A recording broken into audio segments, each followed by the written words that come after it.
Evet.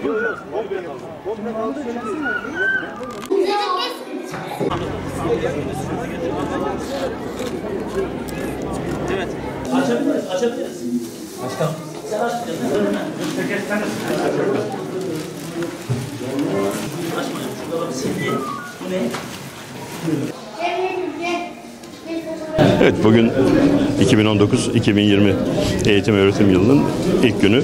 Özellikle birinci sınıf çocuklarımızla beraber olmak istedik. Bildiğiniz gibi bu sene okullarımız bir hafta önce açıldı. Bu yılki eğitim sisteminde tatiller Kasım ayında, Şubat ayında ve Nisan ayında olmak üzere 3'e çıkartıldı.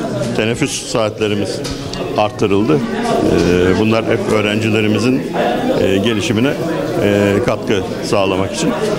Biz de Adıyaman'da 2019-2020 eğitim öğretim yılının başarılı bir şekilde ve güvenlik içerisinde geçmesi için hem geçen hafta sizin de takip ettiğiniz gibi okul aile birliği, okul müdürlerimizle toplantılarımızı yaptık.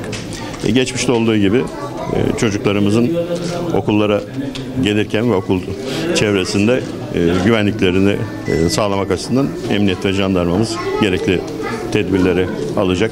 Okul çevresinde taşımalı sistemle gelen öğrencilerimizin araçlarının kontrolü için geçmişte olduğu gibi bu yılda denetimlerimizi devam ettireceğiz.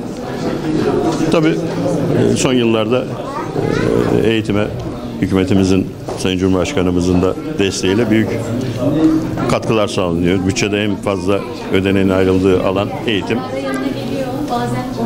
Adıyaman'da da son 15 yılda derslik sayımız 2 katına çıkartıldı. Bütün okullarımız fiziki şartları iyileştirildi. Teknolojik anlamda okullarımız büyük imkanlara kavuştu. Tabii buradaki amacımız çocuklarımızın, geleceğimizin teminatı olan çocuklarımızı, gençleri en iyi şekilde eğitmek. İnşallah 2019-2020 eğitim öğretim yılında öğrencilerimize, öğretmenlerimize, idarecilerimize hayırlı olmasını temenni ediyor. Hepsine başarılar diliyorum. Çok mutluyum. Arkadaşlarla tanıştım. Öğretmenimle tanıştım. Hepinizi seviyorum.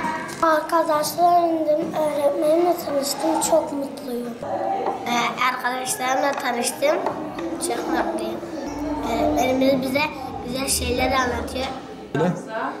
Adım Ramza Pulat. Bugün okulun ilk günü arkadaşlarımla tanıştığım için çok mutluyum.